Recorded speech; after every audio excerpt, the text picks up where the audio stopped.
Ito ay isang malaking, katamtaman at maliit na pagkain na hamon. Tingnan natin kung sino ang makakakuha ng anong sukat. Simulan natin kay Quentin. Mayroon siyang maliit na lata ng Coke. Si Britney ay may katamtamang bote, pero kay Danny ay napakalaki. Talagang hindi pa tayo nakakita ng katulad nito. Simulan natin sa akin. Buksan ko na. Oh, hindi gumagana. Bakit kaya? Kakaiba. Hoy, bakit nasira? Kakaiba. Amoy tsokolate. Subukan natin. Oh, ang sarap. Gustong gusto ko ito, guys. Astig. Tingnan natin kung ano ang nasa loob. Wow, may jelly doon. Ibubuhos ko ito sa bibig ko. Jelly na may Skittles? Cool. Sobrang sarap. Britney, ano gusto mo? Ano? Gusto mo ba ito? Uy, ang ngipin mo kumikinang. At may kulay pa, mukhang kakaiba. Tingnan natin kung ano ang nasa loob ng bote ko. Kagat-kagatin natin ang leeg. Oh, oo, kailangan kong ubusin ang laman. Wow, si Britney ang pinaka-agresibo na nakita ko. Oh, ang sarap! Oh, nakarating ako sa pagpuno. Meron akong honey jelly na may Skittles din. Astig, katulad ng kay Quentin. Ang sarap talaga. Oh, sandali! May pumasok na ideya sa akin. Subukan nating basagin ang bote na ito. Oh, sige na. Oh, oo. Hayaan mong itulak ko pa ng mas malakas. Ayos. Nagawa ko. Nadurog ko ang bote gamit ang sarili kong mga kamay. Ngayon, makakakain na ako ng tsokolate kasama ng honey jelly at Skittles. Oh, ang lagkit ng aking mga kamay ngayon. Sandali, may naisip akong kalokohan. Tara, magbiro tayo kina Danny at Quentin. Oh, sigurado ang mga lalaki ay hindi ito inaasahan. Mga pare, nagpasya si Britney na bigyan kayo ng isang kalokohan. Oh, matanggal ba niya ang mga kamay mo sa t-shirt nila? Masama ito. Pasensya na. Hindi ko inisip na mangyayari ito. Aksidente kong napunit ang mga t-shirt ninyo. Pero okay lang yun, tama ba? Danny, ikaw naman ngayon? Medyo nadidistract ako sa mga goodies ngayon. Chocolate din ito. Ayos! May naisip ako. Halukayin natin ang pulot sa loob gamit ang kutsara. Oh, wow! May lumalabas na gas. Nako! Nahulog! Oh, nabasag ba ang bote? Ang laki kasi. Maraming honey jelly siguro doon. Danny, subukan mo. Kailangan kong kainin ang bawat mumo. Talagang gusto ko ito. Ang sarap talaga nito. Ginoong Danny, ayos ka lang ba? Mukhang may matinding sakit ka dahil sa sobrang pagkain ng matatamis. Sandali. Skittles lang pala ito. Hindi, may sakit ka. Kailangan kitang bigyan ng iniksyon ngayon. Saan ka pupunta? Maliit na bukol ito. Halika na. Danny, tumakbo ka na at huwag hihinto. Oh, ang liit na pakete ng Pringle chocolate chips. Talagang maliit ito. Pero si Danny ay may karaniwang pakete. Siguradong sapat na yon. Oh, pero si Quentin ay may malaking pakete ng Pringles. Ang mga ganong klase ay wala talagang katulad. Well, ako ang mauuna. Mayroon akong maliit na pakete. Ibudbud na ito sa kamay ngayon. Maliliit na mumo. Subukan mo. Masarap ang chocolate chips. Gusto ko pa. Uy, yan na ba lahat? Halika. Oh, natigil ba o ubos na? Oh, hindi. May nakabara at daliri ko ito. Danny, tulungan mo ako.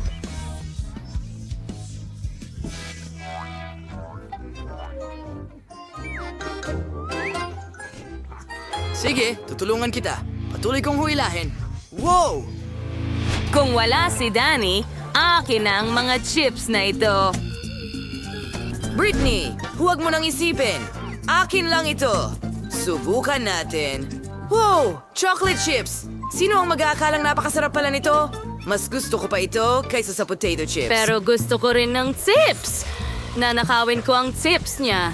Kailangan mo lang gupitin ang ilalim ng garapon. Hoy, nasaan na ang mga chichirya ko? Kakaiba. Inikot ko ang garapon. Bakit walang ilalim? Nasaan ang mga chichirya? Magic? Imposible. Walang magic. May manloloko lang na nagngangalang Britney. Kinain mo ang mga chocolate chips ko. Danny, tama na. May plano ako. Nakikita mo ba ang malaking package ni Quentin? Pwede niya rin itong kainin. Cool na ideya. Hooray! Aking turn na kumain ng chips. Aray! Quentin, mag-ingat ka. Tingnan mo lang ang laki. Wow! Isang malaking set ng chip. Cool! Napakasarap nito. Gustong gusto ko ito. Napakatamis. Hindi ko ito ipapamahagi sa'yo, naiintindihan mo ba? Yummy! Danny, kailangan namin ito. Hindi pa alam ni Quentin na si Britney at Danny ay nakabuo ng isang tusong plano para nakawin ang kanyang chocolate chips. Wow! Nawawala si Quentin sa isang bag ng chips. Tingnan mo Mga yon. tao, ang sarap nito. Masaya ako. Danny, ayoko na nito. Kailangan na nating isagawa ang ating plano. Gupitin natin ang isang pakete ng chips ni Quentin. Kunin natin ang chips. Saan? Oh, hindi, Quentin. Kinain mo na ba lahat? Akin ang mga chips na ito. Umalis ka! Ako lang ang kakain nito. Tumakbo! Tumakbo! Eh ano ngayon? Gusto nilang kunin ang mga chips ko at siguradong ayoko magbahagi. Paalam. Sa pagkakataong ito, may Chupa Chups at chocolate fountain ang mga lalaki. Quentin, talagang mapalad ka na may Chupa Chups pero masyadong maliit ang fountain. Pero sakto lang kay Britney, isang average na Chupa Chups at isang regular na chocolate fountain. Si Danny ay may malaking chocolate fountain at maliit na Chupa Chups. Mukhang magiging interesante ang round na ito. Subukan natin. Quentin, simulan mo na. Isawsaw ang Chupa Chups sa fountain. Kailangan kong ganap na takpan ito ng tsokolate. Ayos! Nagawa ko! Pero hindi ito ganoon kadali, oh! Nako, Quentin, napakabigat pala ng Chupa Chups para sa'yo. Ayos ka lang ba? Nako, nagkagulo ang lahat. Ngayon, may mga piraso ka na. Ano ang gagawin mo tungkol dito? Mas maganda iyon. Ilagay natin lahat ng piraso sa isang mangkok. Astig! Kolektahin na natin lahat. At ngayon, kunin ang Minecraft na martilyo. Pukpukin mo, pukpukin mo, pukpukin mo, pukpukin mo. Ha! Tingnan natin kung ano ang mangyayari. Astig! Ngayon, kunin natin ang stick, ilubog sa tsokolate, at meron na tayong tsokolating lollipop. Astig! Subukan ko nga at... Yum! Wow! Ano ang ginagawa ni Britney? Nagdesisyon ako na kailangan kong takpan ng tsokolate ang buong Chupa Chups ko. Napaka-perpekto ng lahat. Oh, tingnan mo ang sprinkle na yon.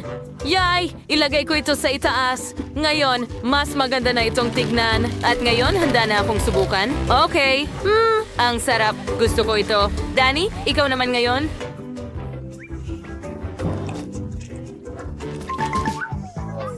Subukan natin. Mayroon akong maliit na Chupa Chups. Hayaan mong isawsaw ko ito sa tsokolate. Ngayon, masarap. Sandali, ano ang nangyari? Pwede kong kagatin ang Chupa Chups. Astig. At may bubble gum sa loob. Hayaan mong mag-inflate ako ng bula. Wow, ang galing! Tingnan mo ang nakuha ni Danny na bula.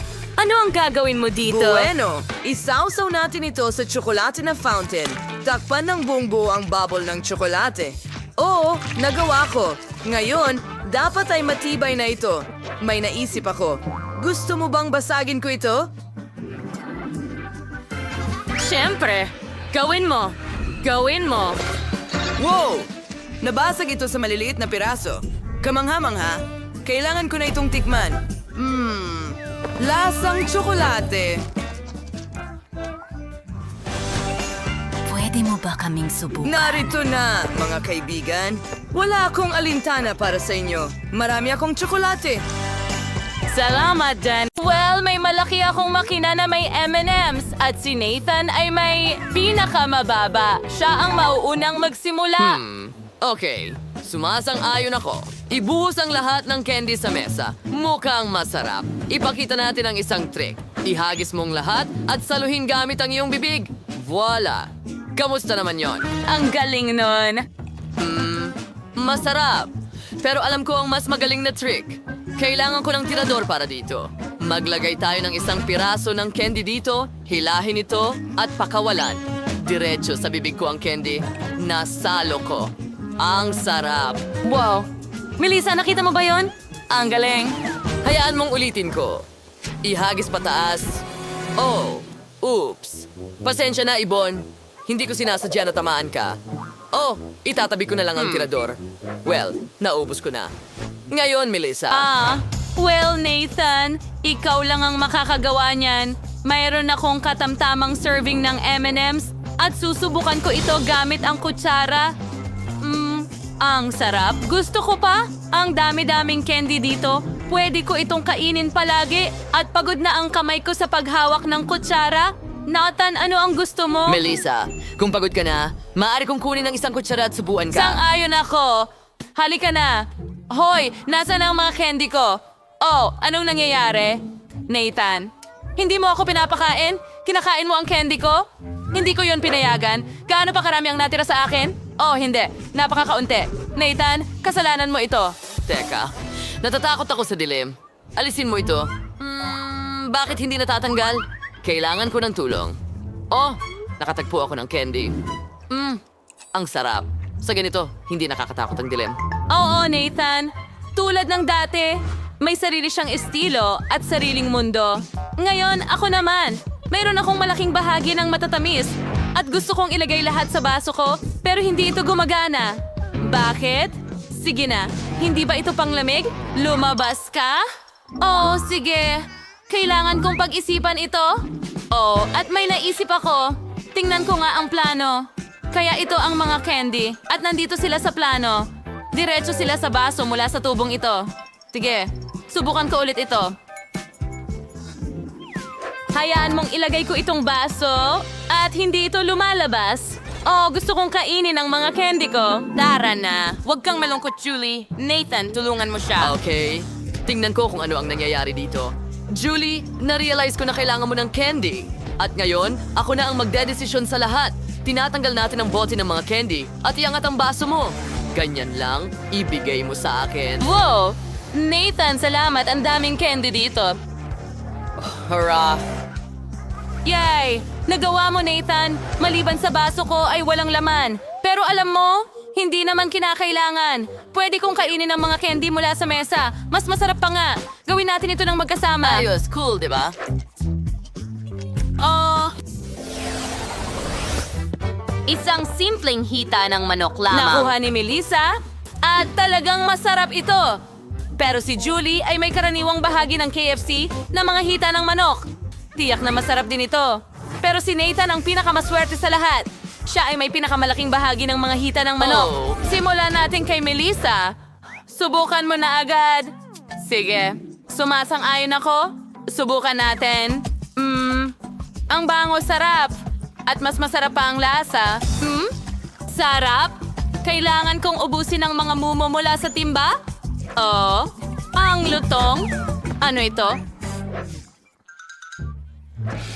Oh, pasensya na. Hindi ko sinasadya. Pero mukha kang nakakatawa na may buto sa buhok mo. Hindi ako tumatawa. Meron akong malaking pamalo. Pinaalala ko ba sa iyo ang isang sinaunang tao? Alisin mo ang buto. Sige, sige. Basta huwag kang magalit. Ibabalik ko na. Iyon lang. Magaling! Ngayon, ako naman. Subukan natin. Gustong-gusto ko ang KFC na manok. Ay, ouch! Ay, matigas yon. Ha? Wait, may naisip ako. Ipatong ko ang lahat ng hita ng manok sa mesa.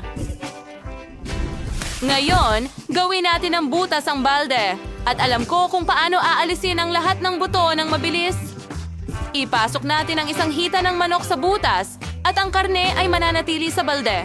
Ang buto ay nasa labas. Masarap! Yum! Magandang ideya ito. Nakatingin na si Melissa sa manok ko. Hindi, hindi. Huwag tumingin. Kakainin ko lahat to. Subukan natin. Wow!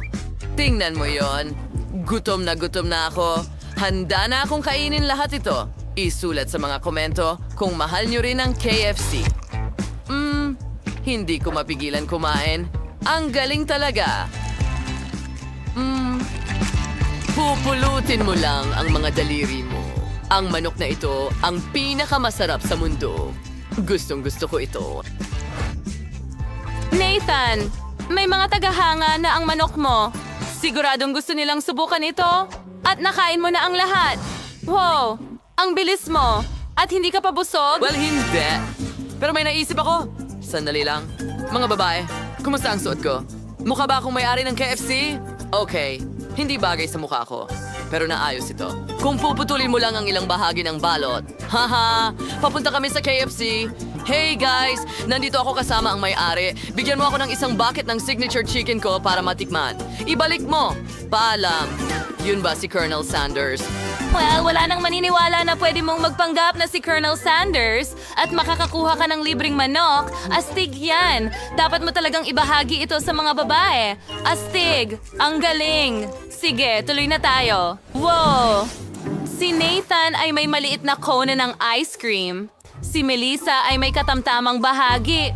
Dapat masarap ito. Pero si Julie ang pinakamaswerte sa lahat. Isang malaking bahagi ng ice cream. Nathan, ikaw ang mauuna dahil ikaw ang may pinakamaliit na bahagi. Ano ang naisip mo? Melissa, huwag mo akong guluhin. Kailangan ko ng maliit na gintong kutsara para sa maliit kong sorbetes. Ano sa palagay mo? Tingnan mo yon. Wow, astig. Hayaan mo akin na ito. Oh, at ngayon subukan natin. Gusto ko nang tikman ang aking sorbetes. Nasaan na ito? Oh, heto na. Sige, maliit na kutsara. Hindi talaga gumagana ng maayos.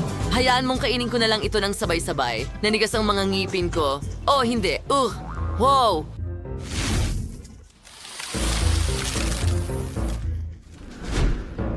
Ngayon naman, ang aking turn. Ano ang dapat kong gawin? Gamit ang regular na kutsara? Subukan natin. Masarap. Lalong sumasarap ang lasa sa bawat kutsara. Ang sarap. Nako. Nagyayelo ako. Hindi na ulit. Nagyayelo si Melissa. Julie, ililigtas mo ba siya? Aray!